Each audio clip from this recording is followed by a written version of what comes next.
좌우 옆 분이랑 인사하겠습니다. 우리도 부활할 것을 기대하십시오. 우리도 부활할 것을 기대하십시오. 우리도 예수님이 부활하셔서 성경에 말씀하시기를 예수님은 첫 열매가 부활의 첫 열매가 됐다. 첫 번째 열매가 됐다는 것은 두 번째 열매도 있다는 것이죠. 그래서 바로 우리가 그 다음 부활의 열매가 될 것을 성경은 말씀하고 있습니다. 성경에는 두 종류의 사람이 있습니다. 우리 오늘 로마서 8장에는 두 종류의 사람이 있음을 말하고 있는데요. 첫 번째는 육적인 사람이 있고 또 영적인 사람이 있다고 말씀하고 있습니다. 그래서 5절 말씀에 보면 육신을 따라 사는 사람은 육신의 일을 생각하지만 성령님을 따라 사는 사람은 성령님의 일을 생각합니다. 그러니까 육신의 육적인 사람이 있고 영적인 사람. 그러니까 육적인 사람은 육신의 일을 생각하는 사람이지만 영의 사람은 성령님의 일을 생각하는 사람이라고 오늘 성경은 말씀하고 있습니다. 6절에 보면 육신의 생각을 하는 사람, 육적인 사람은 육신의 일을 생각하는데 그 육신의 생각은 결과가 어떠느냐? 봤더니 죽음이다. 그래서 6절에 육신의 생각은 죽음을 뜻하고 영적인 생각을 하는 영의 사람은 생명과 평안을 뜻한다. 그래서 오늘 이 영의 사람과 육의 사람이 있음을 성경은 우리에게 가르쳐주고 있습니다. 7절에 보면 이렇게 말합니다. 이 육의 사람은 하나님의 법에 복종하지 않기 때문에 하나님과 원수가 되어지고요. 하나님을 기쁘시게 할 수도 없다라고 성경은 말씀하고 있습니다. 그러면서 오늘 9절에 그렇게 말씀합니다. 그러나 육적인 사람에 대해서 그는 하나님의 법에 순종하지도 못하고 하나님을 기쁘시게도 하지 못하고 그래서 하나님과 원수되어 살아가는 사람이 육적인 사람인데 그러나 다 같은 사람이지만 다른 종류의 사람이 있다라고 성경은 가르쳐주고 있는데 사람이라면 육신의 일을 생각하는 것이 어쩌면 당연하겠지요. 이 육신을 입은 사람은 자기의 이익을 위해서 그리고 자기를 만족하기 위해서 또 자기를 기쁘게 하는 삶을 살아가는 사람일 것입니다. 육신을 입은 사람은 다 이 길을 가게 될 것입니다. 그러면 하나님과 정반대되는 길을 가고 말겠지요. 그런데 오늘 성경은 영적인 사람이 있다라고 가르쳐주면서 이 사람은 어떻게 다 똑같이 육신의 몸을 입고 살아가지만 어떤 사람은 육신의 사람이고 그럼 어떤 사람은 영적인 사람이냐는 것입니다. 사람으로 태어났지만 육신을 위한 당연한 삶이 아닌 구별된 영적인 사람이 있다라고 성경은 가르쳐주고 있는데 그것이 바로 오늘 9절부터 11절 내용의 말씀입니다. 우리가 어떻게 영적인 사람이 되었고 영적인 사람은 과연 어떤 삶의 결과를 얻게 되는지에 대해서 말씀해주고 있는데 오늘 첫 번째 영적인 사람은 성령님이 그 안에 있는 사람이어야 합니다. 그러면 성령님이 우리 안에 어떻게 오실 수 있습니까? 성경은 예수 그리스도를 나의 주님으로 영접하고 고백하고 시인하는 사람에게 오신다라고 성경은 말씀해주고 있습니다. 나의 구원자로 예수 그리스도를 나의 구원자로 영접하는 사람에게 성령님이 오신다고 말씀하고 있습니다. 그렇기 때문에 이 사람은 하나님의 말씀이 믿어집니다. 그러니까 영적인 사람은 예수 그리스도를 나의 구주로 영접한 사람이고 그래서 이 사람은 하나님의 말씀이 믿어집니다. 여러분 하나님의 말씀이 믿어지십니까? 그러면 여러분 안에 성령님이 계시다는 증거입니다. 지식적으로 아는 것과 내 마음에 믿어지는 것은 이거는 지식적으로 아는 것과 믿어지는 것은 다른데 우리가 믿어진다 이것은 성령의 역사하심, 성령의 일하심을 통해서 믿어지는 것입니다. 여러분 예수 그리스도가 믿어지고 말씀이 믿어진다면 그것은 바로 성령님이 내 안에서 일하셨기 때문에 역사하셨기 때문인 줄로 믿습니다. 여러분 말씀이 믿어지기를 주의 이름으로 축원합니다. 그리고 여러분 이 영적인 사람의 특징은 영적 공동체인 교회를 좋아합니다. 그러니까 믿어지면서 영적인 사람은 이 믿음의 공동체를 좋아하게 되어져 있어요. 그래서 교회가 얼마나 기다려지고 교회가 가고 싶은지. 제가 옛날에 처음 예수님을 믿을 때 그랬습니다. 친구 따라 교회를 갔습니다.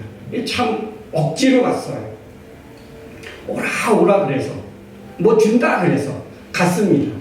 그런데요 그냥 친구가 가면 가고 안 가면 안 가고 뭐 주면 가고 안 주면 안 가고 그랬는데요. 내가 중학교 2학년 때 수련회를 통해서 내가 예수님을 알게 되고 영접하면서 그 다음부터 교회가 일주일이 너무 긴 거예요. 일주일이. 막 한 수요일 되면 교회 가고 싶어.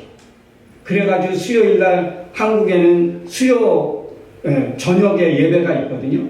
그러면 수요일날 저녁에 교회 갔습니다. 그러면 또 주일날까지 너무 길어. 그러니까 금요일날 교회 가고 또 토요일날 학생회 예배 있으니까 그렇게 토요일날 교회 가고 교회 가는 게 너무 지루하지 않고 귀찮지 않고 교회 가는 게 너무너무 즐거운 거예요. 가고 또 가고 싶고 이렇게 된 거예요. 이게 왜요? 함께 믿는 사람과 또 하나님 앞에 예배하는 게 너무 좋은 거예요. 여러분 교회가 우리 교회는 원래 좋은 교회니까 여러분 교회가 좋습니까? 여러분 믿는 사람들이 여러분 좋아집니까? 어디 가다가 나 예수 믿어요 그러면 여러분 너무 반갑지 않습니까? 그게 왜 그래요? 내가 바로 영적인 사람이라는 증거입니다. 영적인 사람이라는 증거예요. 같은 믿는 사람이 좋아지는 거예요. 그리고요 안 믿는 사람을 볼 때 어떻게 됩니까? 안 믿는 사람을 볼 때 불쌍히 여겨지는 거예요. 참 안타까운 거예요. 그래서 저 사람도 꼭 믿었으면 좋겠다는 그런 마음을 갖게 돼요. 이게 무엇입니까? 이게 바로 내가 영적인 사람이라는 증거입니다. 내 안에 성령님이 계시다는 증거입니다. 여러분 영적인 사람은요 또 오늘 성경에 보면 그 10절에 보면 이렇게 말합니다. 그러나 그리스도께서 여러분 안에 살아계시면 비록 여러분의 몸은 죄로 죽었으나 영은 의로 인하여 살아있는 것입니다. 그러니까 영적인 사람은 어떤 사람입니까? 몸은 죄로 죽어 있으나 죽은 것 같으나 영혼은 의로 인해서 살아있는 것이다. 이 말은 그리스도인이 되었다는 것은 죽지 않는다 이 말이 아니고 여전히 육체는 죄로 인하여 죽을 운명에 있지만 영은 의로 살아난다는 것은 이건 뭐냐면 그리스도로 말미암아 얻게 되어진 의. 그리스도로 말미암아 얻게 되어진 의가 무엇일까요? 그리스도로 인하여 얻게 된 의. 로마서 3장 22절에 보면 이렇게 성경은 기록하고 있습니다. 예수 그리스도를 믿는 사람은 누구나 차별 없이 하나님에게 의롭다는 인정을 받습니다. 예수님을 통해서 예수님을 믿는 사람이면 하나님께서 그 사람을 의롭다고 불러주신대요. 여러분 우리가 어떻게 하나님의 의를 입은 사람이 되었을까? 이건 바로 예수님 때문에 얻게 되는 거예요. 예수님은 어떤 분이실까? 예수님은 예수는 그냥 역사적인 인물 중에 하나, 어떤 세계 위인 여러 위대한 사람 중에 한 사람이라고 아는 것이 아니라 성경에 기록되어진 예수 그리스도를 영접하는 것입니다. 그분을 믿는 거예요. 그러면 성경에 기록되어진 예수는 어떤 분입니까? 한마디로 요약하면 이런 분이십니다. 나의 유일한 구원자는 오직 예수 그리스도밖에 없다. 인류의 구원을 얻을 수 있게 할 구원자는 오직 예수 그리스도밖에 없다라고 성경은 기록하고 있습니다. 사도행전 4장 12절이 바로 그 말씀입니다. 이사야 53장에 보면 그걸 제가 조금 쉽게 풀이하면 이렇습니다. 예수께서 멸시와 천대를 받고 슬픔과 고통을 당한 것은 바로 내 죄의 벌을, 형벌을 대신해서 받은 것입니다. 이사야 53장을 제가 신약과 더불어서 이제 풀어 말하는 거예요. 그는 멸시를 당해서 채찍을 맞고 고통을 당하고 이게 쭉 이게 나온 게 이사야 53장 말씀인데, 그거를 이제 신약과 결부시켜서 예수 그리스도께서 멸시와 천대를 받고 슬픔과 고통을 당하셨기 때문에 내 죄가 사해졌고 용서되었고 내가 구원받았다는 것입니다. 예수 그리스도께서 찔림을 당하심으로 상처를 입은 것은 바로 내 죄 때문입니다. 예수께서 징계를 받음으로 내가 평화를 얻게 되었고, 그분이 채찍에 맞게 되어짐으로 내가 고침을 받게 된 것입니다. 그 예수 그리스도께서 만들어 놓으신 그 모든 구원의 과정, 그것을 믿는 것이 바로 하나님에게는 의로 여겨지는 거예요. 그런 믿음의 사람을 하나님이 의롭다고 인정해 주시는 거예요. 우리가 어떤 노력을 해서 막 정성을 다해서 하나님의 의로운 사람이 되는 것이 아니라 예수 그리스도께서 이루어 놓으신 그 모든 과정, 그것들을 믿음으로 인해서 우리가 의롭게 되어지는 것입니다. 그래서 영적인 사람은 바로 그렇게 의롭게 되어지는, 예수 그리스도를 통해서 의롭게 되어지는 사람. 오늘 성경이 바로 로마서 8장 10절에 바로 그 말씀입니다. 몸은 죄로 인하여 죽었으나 영은 의로 인하여 살아 있는 것입니다. 우리의 영은 바로 예수 그리스도의 의로 인하여 살게 된 사람. 이 사람이 영적인 존재라는 거예요. 영적인 사람이라는 것입니다. 여러분, 하나님이 예수 그리스도를 십자가에 대신 죽게 할 정도로 우리를 사랑하셨어요. 요한복음 3장 16절에 하나님이 세상을 이처럼 사랑하사 독생자를 주셨으니 이는 저를 믿는 자마다 멸망치 않고 영생을 얻게 해주시겠대요. 이것은 무슨 말입니까? 나를 대신해서 죽일 정도로 나를 사랑하셨다는 거예요. 우리를 위해서 대신 자신의 생명을 내어 주실 정도로 우리가 구원받았으면 좋겠고, 내가 하나님을 알았으면 좋겠고, 그래서 믿음을 가졌으면 좋겠을 정도로 하나님이 우리를 사랑하셨다는 것입니다. 하나님은 이 세상을 심판하려는 분이 아니라 하나님은 세상을 구원하려 예수 그리스도를 보내셨다라고 성경은 말씀하고 있습니다. 세상을 심판하기 위해서가 아니라 세상에 구원하기 위해서. 그러니까 아직도 하나님을 영접하지 않고 아직도 하나님을 믿지 않은 사람이 있다면 그들에게는 아직도 기회가 있는 것입니다. 세상을 심판하려 하는 것이 아니라 우리를 먼저 믿게 해서 그들로 하여금 불쌍히 여김을 받게 해서 그들로 하여금 우리를 통해서 예수 그리스도를 알게 되어지기를 주님은 원하십니다. 그래서 예수께서 만들어 놓으신 이루신 이 길, 이 의, 이것을 말씀하고 있는 거죠. 그래서 예수 그리스도를 통하지 않고는 아버지께로 올 자가 없다라고 성경은 말씀해 주셨어요. 누구든지 나로 말미암지 않고는 아버지께로 올 자가 없다. 예수 그리스도를 통해서 우리는 구원을 얻게 됐고 하나님께로 갈 수 있고 천국에 갈 수 있는 것입니다. 예수 그리스도를 통하지 않고 가려고 하는 그 모든 것은 예수님은 이렇게 표현하셨습니다. 그들은 다 절도요 강도라고. 네, 성경 예수님은 그렇게 말씀하셨습니다. 영적인 사람은 또 11절에 이렇게 말씀하는데요.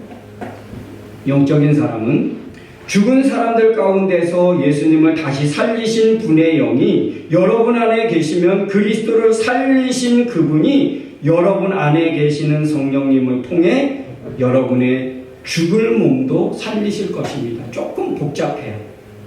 어떤 일이냐면 예수님을 누가 살리셨습니까? 성부 하나님이 살리셨죠. 그 성부 하나님의 영이 이 성부 하나님의 영이 우리 안에 계시니까 우리 안에 계시고요. 여러분 안에 계신 그리스도를 살리신 성부 하나님이 우리 안에 계신 성령님을 통해서 어떻게 해요? 예수님을 살리신 것처럼 우리도 살리시겠다는 말씀입니다. 그래서 이 말씀을 조금 더 쉽게 표현하면 성령님을 통해 우리는 우리의 죽은 몸도 살리신다는 거예요. 여러분, 그래서 우리는 이미 예수님께서 죽으셨고 부활하셨기 때문에 우리의 부활은 이미 시작된 것입니다. 우리는 이미 시작된 거예요. 죽어봐야지 이제 우리는 살아날지 아닐지 그것 아는 게 아니라 예수님이 부활하셨기 때문에 우리의 부활은 이미 시작된 거예요. 하나님께서 이미 정해주셨고 그래서 우리의 부활은 이미 시작된 것입니다. 그러면 우리는 어떻게 해야 될까요? 이것은 부활에 대한 하나님의 확실한 약속이에요. 확실한 약속. 이것은 단순히 어떤 영적인 생명을 주시겠다는 것뿐만이 아니라 이 육체의 부활에 대한 확신을 주신 거거든요. 너희는 반드시 부활할 거야. 예수 그리스도를 영접한 너희는 영원히 죽지 않고 반드시 부활할 거야. 이것은 하나님의 너무나 정확하고 너무나 분명하고 확실한 약속이라는 것입니다. 그래서 우리는 이 약속을 믿고 살아가는 사람들이지. 그러므로 예수 그리스도를 믿는 사람은 벌써 이미 부활했다라고 나는 부활될 거야. 나는 부활에 대한 확신을 갖고 살아가는 것이죠. 이 부활에 대해서 의심한다? 이것은 내가 아직 영적인 존재가 되지 못했다는 것입니다. 내가 영적인 존재가 됐다는 것은 이미 벌써 예수 그리스도를 통해서 이루어 놓으신 이 모든 과정, 구원의 과정이 이미 벌써 시작되었고 내가 그 시에 가면 확실히 부활된다는 것이죠. 이 믿음을 그렇기 때문에 우리가 가진 이 믿음을 우리는 포기하지 않아야 합니다. 성령도 우리 안에 있다가 떠날 수 있다고 했습니까? 없다고 했습니까? 성령이 우리 안에 오시기도 하지만 떠나기도 한다 했죠. 그죠? 사울 왕이 처음에 사무엘에게 왕으로 기름 부을 때 어떻게 했습니까? 하나님의 영이 임했어요. 하나님의 영이 임해서 그가 하나님의 선택을 받아서 왕이 되었거든요. 그런데 어떻게 됐습니까? 하나님의 영이 그에게서 떠나갔다고 했습니다. 그러니까 어떻게 됐습니까? 하나님과 원수가 됐고 하나님이 기뻐하지 않는 일을 하게 됐고 그래서 결국에 하나님 앞에 버림받게 되었습니다. 여러분, 우리는 성령이 우리 안에 왔습니다. 우리도 계속해서 말씀을 가까이 하고 기도하고 예배하고 영적인 공급을 통해서 우리의 영이 계속 확신을 받아야 되죠. 믿음에 대한 확신을 받아야 되죠. 우리의 믿음이 흔들려면, 성령이 떠나게 되어지면 어떻게 될까요? 예, 우리의 이 부활도 의심이 들게 되고 약해지는 거예요. 그러면 성령과 함께 우리의 믿음도 약해지고 흔들려지고, 그렇기 때문에 우리는 이 믿음에서 결코 믿음을 포기하지 않고 이 부활이 확정됐다는 이 사실을 믿고 우리는 하나님의 말씀을 붙잡고 믿음을 붙잡고 하나님 앞에 간 날까지 변함없이 살아가야 할 줄로 믿습니다. 이것을 우리는 다 약속한, 세례를 통해서 우리는 약속을 했고, 예배를 통해서 우리는 그 약속을 지금 계속 뭐하고 있는 것입니까? 지켜가고 있는 거예요. 그래서 매 주마다 우리가 교회 와서 예배하고 주일을 기다리고, 그리고 우리의 시간과 우리의 물질을 하나님 앞에 그 구원해 주신 것에 대한 감사로 우리가 그렇게 표현하면서 예배하고 신앙생활하는 거 아닙니까? 우리에게 주어진 이 믿음의 길, 여러분 포기하지 않고 끝까지 지키며 살아가는 우리 모두가 되어지기를 주님의 이름으로 축원합니다.